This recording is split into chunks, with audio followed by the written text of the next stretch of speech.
Yes, welcome guys. Welcome to SK Gyan channel. मैं कमल Hanspal going to solve quiz number 1 of chapter determinants. ये सारे quiz skcomputercenter.com website पे डाल दिए गए हैं। जो भी कैंडिडेट्स किसी भी कॉम्पिटिटिव एग्जाम्स की तैयारी कर रहे हैं वो इन क्विजेस को सॉल्व करें। skcomputercenter.com वेबसाइट पे आपको डिफरेंट चैप्टर्स के क्विजेस मिलेंगे। अगर क्विज को सॉल्व करने पे आपको कोई दिक्कत होती है, कोई क्वेश्चन समझ नहीं आ रहा, तो उसी क्विज के साथ उस क्विज के सॉल्यूशन की वीडियो अपलोड करी होगी, तो आप वहां से उसका सॉल्यूशन वॉच कर सकते हो। ये सारी वीडियोस आपको इसी यूट्यूब चैनल की प्लेलिस्ट में मिलेंगी। एंड जो भी मेरे चैनल पे नए हैं, जिन्होंने अभी तक चैनल को सब्सक्राइब नहीं किया, एक क्वालिटी कंटेंट लेने के लिए चैनल को सब्सक्राइब करें, ज्यादा से ज्यादा शेयर करें। Now let's solve quiz number 1 of chapter determinants. Question number 1. A is a square matrix of order n greater than 1. ये स्क्वायर मैट्रिक्स नहीं है। क्यों नहीं है स्क्वायर मैट्रिक्स? क्योंकि इसकी 2 रोज हैं, 3 कॉलम्स हैं। मुझे रोज एंड कॉलम्स सेम चाहिए, तो उसे क्या बोलते हैं? उसे स्क्वायर मैट्रिक्स बोलते हैं। तो इस केस में ऐसे लिखूंगी, यहाँ पे एलिमेंट्स लिखूंगी जहां पे मैंने डॉट्स बनाए हैं, तो वो आपकी स्क्वायर मैट्रिक्स होगी। ठीक है, 1 2 3 3 रोज, 1 2 3 3 कॉलम। ठीक है, 3/3। n ग्रेटर देन 1 मतलब 2/2 हो सकती है, 3/3, 4/4 ऐसे हो सकती है। Then which is correct? कौन सी ऑप्शन करेक्ट है इसमें से? प्रॉपर्टी क्या होती है? डिटर्मिनेंट। ऐसे डिटर्मिनेंट किसी भी मैट्रिक्स का, ठीक है, वो ये जो माइनस है कितने रेज टू पावर बाहर निकलता है, जो भी इसका ऑर्डर होता है। मैंने यहाँ पे ऑर्डर 3 लिया है, तो -1 raise to power 3, A determinant साथ में ऐसे आ जाएगा। तो ये बी के साथ रिलेट हो रही है। Determinant of negative of A is equal to -1 raise to power n determinant of A. ठीक है, question number 2. Let A and B be 3/3 matrices with A determinant 4, B determinant 3, then 2, then determinant of 2AB. We have to find determinant of 2AB. ये जो 2 है, ये एक constant number है। Determinant में से ये फिर से कैसे बाहर निकलेगा? 2 रेज टू पावर जो है n पड़ता है। n का मतलब क्या है? n/n की मैट्रिक्स होती तो उसके ऊपर n आना था। ठीक है, ये a एंड b जो 3/3 की मैट्रिसेस हैं, तो इसके ऊपर 3 आएगा। जो भी उसका ऑर्डर होगा, ठीक है, वो नंबर उसके ऊपर आएगा।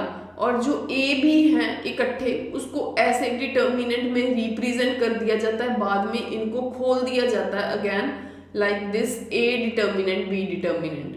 आप ये स्टेप डायरेक्ट कर सकते हो। आप यहाँ से इस स्टेप तक डायरेक्ट आ सकते हो। 8, ए डिटर्मिनेंट की वैल्यू 4 है, बी डिटर्मिनेंट की वैल्यू 3 है, तो इनका मल्टीप्लाई करो, it will be 96। So A option is the right option. Question number 3. If A and B are symmetric matrices of same order, then AB transpose minus BA transpose skew symmetric matrix होगा, null matrix होगा, square matrix होगा, unit matrix होगा। देखो, symmetric skew symmetric का concept जब दिया होगा, तो उसका ऐसा जो सेम एक्सप्रेशन मिलेगा वो प्लस में है, तो वो सिमेट्रिक होगा। ठीक है, प्लस वाला सिमेट्रिक में होगा। अगर इसी एक्सप्रेशन के यहाँ पे माइनस है, तो वो स्क्यू सिमेट्रिक को रिप्रेजेंट करता है। तो इसका प्रूफ भी होता है, प्रूफ बता देती हूँ। वैसे आप इसको ऐसे ही याद रखना कि अगर ए बी सिमेट्रिक मैट्रिसेस हैं, प्लस जो है वो सिमेट्रिक होगा, उनका माइनस जो है वो स्क्यू सिमेट्रिक होगा। A B transpose minus B A transpose के रिजल्ट को अगर प्रूव करना है, तो इस एक्सप्रेशन के ऊपर ट्रांसपोज लेके देख लो। क्योंकि ट्रांसपोज का क्या होता है, अगर किसी का ट्रांसपोज लेने पे वही सेम आ जाए तो वो सिमेट्रिक होता है। अगर उसका नेगेटिव जो है वो आंसर आ जाए तो वो स्क्यू सिमेट्रिक होता है। तो जिसको चेक करना है उसका ट्रांसपोज ले लेते हैं, देखते हैं कि सेम यही बाहर निकलता है कि ये चीज निकल के नेगेटिव साइन लेके आता है। देखते हैं। अब इस एक्सप्रेशन के ऊपर ट्रांसपोज है, उसका मतलब क्या है ए बी ट्रांसपोज के ऊपर ट्रांसपोज, ठीक है, इसके ऊपर ट्रांसपोज, माइनस का साइन है, बी ए ट्रांसपोज के ऊपर ट्रांसपोज, ठीक है। नेक्स्ट ये जो ट्रांसपोज है, ये ट्रांसपोज ए के ऊपर भी डालो, बी के ऊपर भी डालो। अब ये जो ट्रांसपोज है ये वाला, ठीक है, इसका क्या मतलब रहता है, पिछली चीज आगे आती है एक ट्रांसपोज लेके, तो बी के ऊपर ट्रांसपोज है, एक और ट्रांसपोज है, वो आगे आ जाएगा, और ये जो है ये पीछे चला जाएगा विद ट्रांसपोज, ठीक है। इसका ट्रांसपोज कहाँ गया, क्योंकि इसने आगे आना था एक ट्रांसपोज लेके, तो एक ट्रांसपोज और आया तो वो कैंसिल हो गए, सो दैट्स वाई बी को मैंने सिंपल लिखा और ए के ऊपर भी ट्रांसपोज आ गया। तो सेम यहीं पे ए आगे आ जाएगा, ट्रांसपोज हट जाएगा, उसका जिसका है उसका हट जाएगा, दूसरे का ट्रांसपोज लग जाएगा। अब इसको चेक करो, यहाँ पे ए बी ट्रांसपोज है, यहाँ पे ए बी ट्रांसपोज है तो सही, वो पीछे है, बी ए ट्रांसपोज है तो सही लेकिन वो आगे है, तो एक नेगेटिव साइन बाहर कॉमन निकाल लो। ये जो नेगेटिव साइन अगर आप बाहर निकालते हो तो आपको पता ये टर्म्स जो हैं वो इंटरचेंज हो जाएंगी, वो पोजीशन से चेंज कर लेंगी, तो A B dash minus B A dash हो जाएगा, ठीक है। तो क्या हुआ कि जो मैंने जिससे शुरू किया था, जिसका ट्रांसपोज लिया था, आंसर सेम बन तो रहा है लेकिन एक नेगेटिव साइन बाहर निकल रहा है, तो वो रिजल्ट क्या रहता है, वो स्क्यू सिमेट्रिक रिजल्ट रहता है। So A option is the right option. Question number 4, let A and B B 3x3 matrices with A determinant 4, B determinant 3, find determinant of 3AB inverse। तो जिसका फाइंड करना है उसको लिखो, फाइंड करना है 3AB इनवर्स का डिटर्मिनेंट, वो रहेगा ये जो 3 है उसके रेज टू पावर ये 3 आएगा, A के ऊपर डिटर्मिनेंट रहेगा, B इनवर्स के ऊपर डिटर्मिनेंट रहेगा, 3 3s are 9, क्योंकि जो B कांस्टेंट होता है उसके ऊपर जो रेज टू पावर डलती है वो उसी का ऑर्डर होता है, 27 बन जाएगा। A डिटर्मिनेंट की वैल्यू है 4, तो वहां पे 4 आ जाएगा, B डिटर्मिनेंट है 3 लेकिन यहाँ पे B इनवर्स है वो 1/3 हो जाएगा, तो 36 is answer, C option is right option.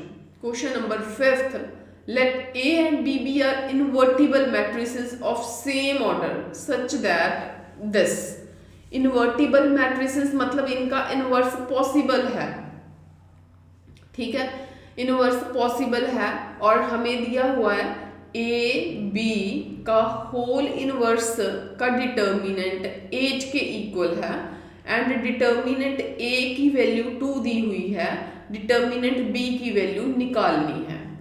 तो ये जो रिजल्ट है ए बी का होल इनवर्स 8 के इक्वल, इसको कैसे लिखेंगे, तो इनवर्स को सॉल्व करें पहले डिटर्मिनेंट के अंदर, तो वो रहेगा B inverse into A inverse is equal to 8।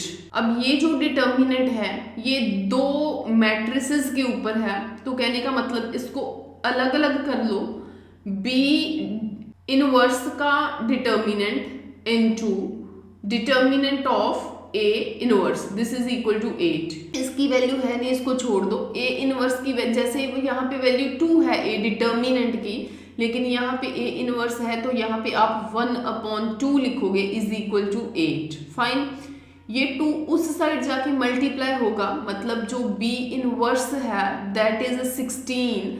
आपको यहाँ पे B इनवर्स नहीं निकालना, आपको ओनली B डिटर्मिनेंट निकालना है, तो उसके लिए क्या रहेगा, B determinant is equal to 1/16, so D option is the right option. Question number 6, given a square matrix A of order 3/3, A matrix है कितने ऑर्डर की है, 3/3 की, such that A determinant is equal to 12, A determinant की value 12 है, find determinant of A into adjoint of A।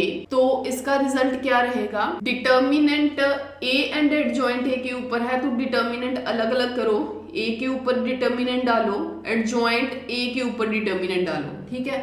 अब A determinant की value दी हुई है वो 12 है, एंड एडजॉइंट A के डिटर्मिनेंट की वैल्यू क्या होती है, ये एक रिजल्ट होता है, एडजॉइंट ऑफ A का डिटर्मिनेंट जो है वो इक्वल होता है determinant A raise to power इसके डलती है जो भी यहाँ पे ऑर्डर है उससे एक कम, मतलब 2। फाइन, ये रिजल्ट होता है, जो भी ऑर्डर होगा -1 होता है यहाँ पे। तो यहाँ पे जो फिल होगा, यहाँ पे ए डिटर्मिनेंट के ऊपर 2 होगा, this is equal to 12 into A determinant raise to power 2 का मतलब क्या है, ए डिटर्मिनेंट तो 12 था, उसके raise to power 2, this is equal to 12 into 12 raise to power 2 means 12 into 12, इनका मल्टीप्लाई करो, it will be 1728। So B option is right option. For any 2x2 square matrix A into adjoint A is equal to 8008, then A determinant क्या होगा, जैसे A into adjoint A की value दी हुई है तो एक रिजल्ट होता है A इंटू एडजॉइंट A किसके इक्वल है।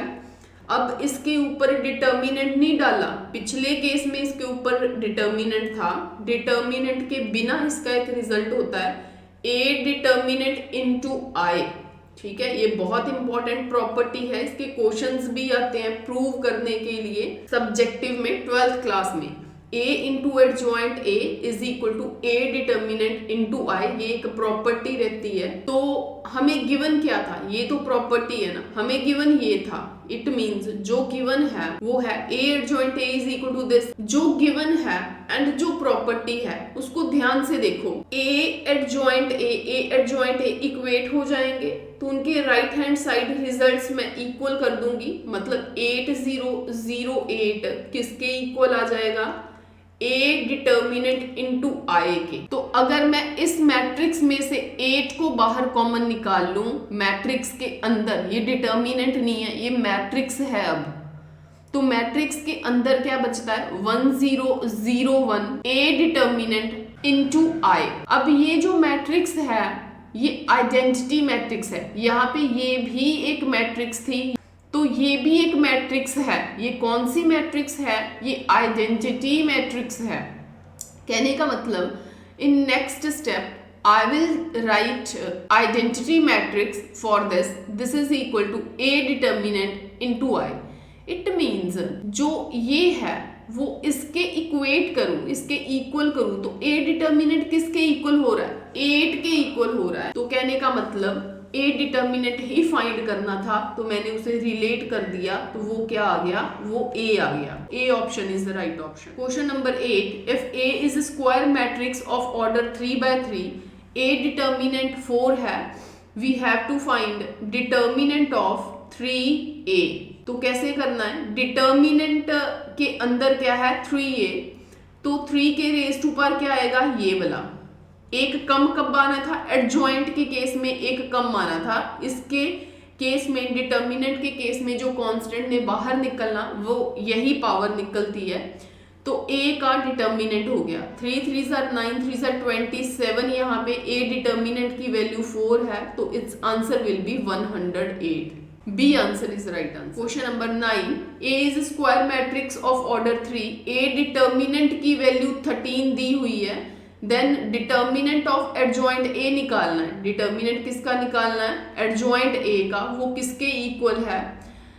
इसका रिजल्ट क्या होता है, A डिटर्मिनेंट के ऊपर रेज टू पावर कितनी डालनी है, जो डिटर्मिनेंट है उसके ऊपर पावर इससे एक कम डालनी है 2, तो A डिटर्मिनेंट जो है वो 13 है, 13 के ऊपर पावर 2 डाल दी, that is 169। So D option is right option. Question number 10, if A is invertible matrix, invertible मतलब इनवर्स पॉसिबल है A का, ऑफ ऑर्डर 2 ऑर्डर की है, then determinant of A inverse का डिटर्मिनेंट क्या होगा, डिटर्मिनेंट ऑफ A इनवर्स क्या होगा, इसे आप आराम से ऐसे लिख सकते हो।